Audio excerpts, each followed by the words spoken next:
Hello, good morning बच्चों।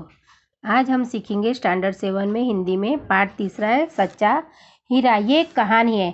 गांव की जो औरतें होती है कुएं पे पानी भरने जाती है और वहाँ पे बैठ के वो जो बातें करती है अपने बच्चों के बारे में, घर के बारे में, तो इसमें बच्चों के बारे में वो बातें करती है।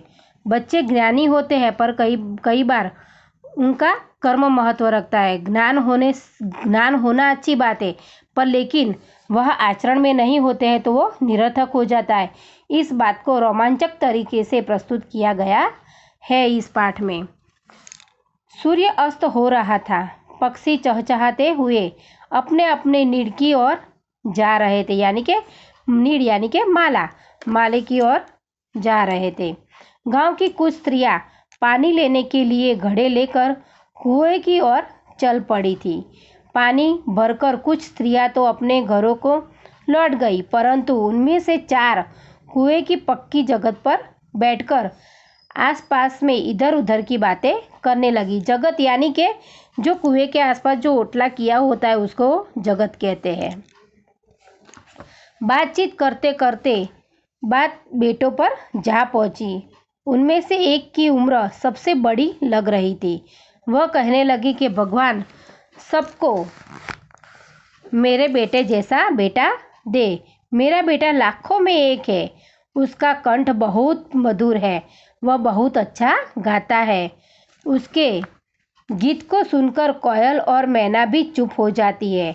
लोग बड़े चाव से उसका गीत सुनते हैं। चाव यानी कि प्यार से उसका गीत सुनता है। तो उसमें से एक बड़ी उम्र की जो औरत थी उसने कहा कि मेरे बेटे जैसा सबको बेटा थे। मेरा बेटा इतना अच्छा गाता है कि कोयल भी और मैना भी उसका गीत सुनकर चुप हो जाती है और सब उसे प्यार से सुनते हैं। उसकी बात सुनकर दूसरी स्त्री का मन हुआ कि वह भी अपने बेटे की प्रशंसा करे। उसने पहली स्त्री से कहा, मेरे बेटे की बराबरी कोई नहीं कर सकता। वह बहुत ही शक्तिशाली और बहादुर है। वह बड़े बड़े बहादुरों को भी पछाड़ देता है। वह आधुनिक युग का भीम है। यह सब सुनकर तीसरी औरत भला कैसे चुप रह पाती है, यानी कि दूसरी औरत ने कहा कि मेरा बच्चा तो इतना बहादुर है कि कोई उसकी बराबरी नहीं कर सकता है। वो भीम जैसा बहादुर है। वो देखकर तीसरी औरत चुप नहीं रही। वो भी बोली, मेरा बेटा साक्षात बृहस्पति का अवतार है। वह जो कुछ पढ़ता है एकदम से याद रख लेता है। ऐसा लगता है मानो उसके कंठ में सरस्वती का निवास है। तो तीसरी औरत ने कहा कि मेरा बच्चा तो साक्षात बृहस्पति यानी देवताओं के जो गुरु थे बृहस्पति, उनका अवतार है। वो तो जो भी पढ़ता है उसे एकदम से याद रह जाता है, जैसे कि उसके कंठ में सरस्वती का निवास हो। तीनों औरतों की बातें सुनकर चौथी स्त्री चुपचाप बैठी रही। उसने अपने बेटे के बारे में कुछ न कहा। पहली ने उसे टोकते हुए कहा, क्यों बहन, तुम क्यों चुप हो? तुम भी तो अपने बेटे के बारे में कुछ बताओ। चौथी स्त्री ने बड़ी ही सहज भाव से कहा, मैं अपने बेटे की क्या प्रशंसा करूं? वह न तो गंधर्व सा गायक है, न भीम सा बलवान है और न ही बृहस्पति सा बुद्धिमान है। तो चौथी स्त्री ने कहा कि मैं मेरे बेटे की कैसे प्रशंसा करूं? इन तीनों में से कोई भी गुण मेरे बेटे में नहीं है। कुछ समय बाद जब वे सब घड़े सिर पर रखकर लौटने लगी, तभी किसी गीत का मधुर स्वर सुनाई दिया पड़ा। सुनकर पहली स्त्री बोली, सुनो, मेरा हीरा गा रहा है। तुम लोगों ने सुना? उसका कंठ कितना मधुर है। वह लड़का गीत गाता हुआ उसी रास्ते से निकल गया। उसने अपनी माँ की ओर कोई ध्यान नहीं दिया। इतने में दूसरी स्त्री का बेटा उधर से आता दिखाई दिया। दूसरी स्त्री ने उसे देखकर गर्व से बोली, देखो, वह मेरा लाडला बेटा आ रहा है। शक्ति और सामर्थ्य में उसकी बराबरी कौन कर सकता है? वह यह कह ही रही थी कि उसका बेटा भी उसकी ओर ध्यान दिए बिना ही निकल गया। वे कुछ आगे बढ़ी तो एकाएक तीसरी स्त्री का बेटा उधर से संस्कृत के श्लोक का पाठ करता हुआ निकला।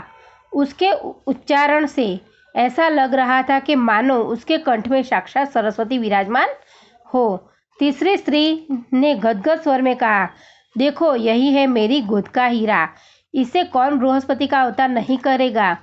परंतु उसका बेटा भी माँ की ओर देखे बिना आगे बढ़ गया।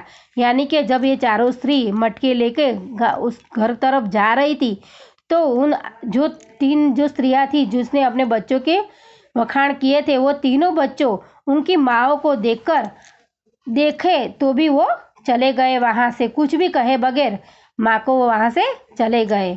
वह अभी थोड़ी ही दूर गया था कि चौथी स्त्री का बेटा भी अचानक उधर से ही आ निकला। वह देखने में बहुत ही सीधा साधा था और सरल प्रकृति का लग रहा था। उसे देखकर चौथी स्त्री ने कहा, बहन, यही मेरा लाल है। चौथी स्त्री उसके बारे में बता ही रही थी कि उसका बेटा पास आ पहुंचा। अपनी माँ को देखकर वह रुक गया और बोला, माँ, लाओ मैं तुम्हारा घड़ा पहुंचा दूं। मना करने पर भी उसने माँ के सिर से पानी से भरा घड़ा उतारकर अपने सिर पर रखा और घर की ओर चल पड़ा। जब चौथी स्त्री ने अपने बेटे को देखा तो वो कहने ही जा रही थी कि ये मेरा लाल है, उतने में वो लड़का अपनी माँ के पास आया और बोला कि लाओ माँ, मैं ये घड़ा घर तक पहुँचा देता हूँ। तीनों औरतें बड़ी ही आश्चर्य से चौथी स्त्री के बेटे को देखती रही।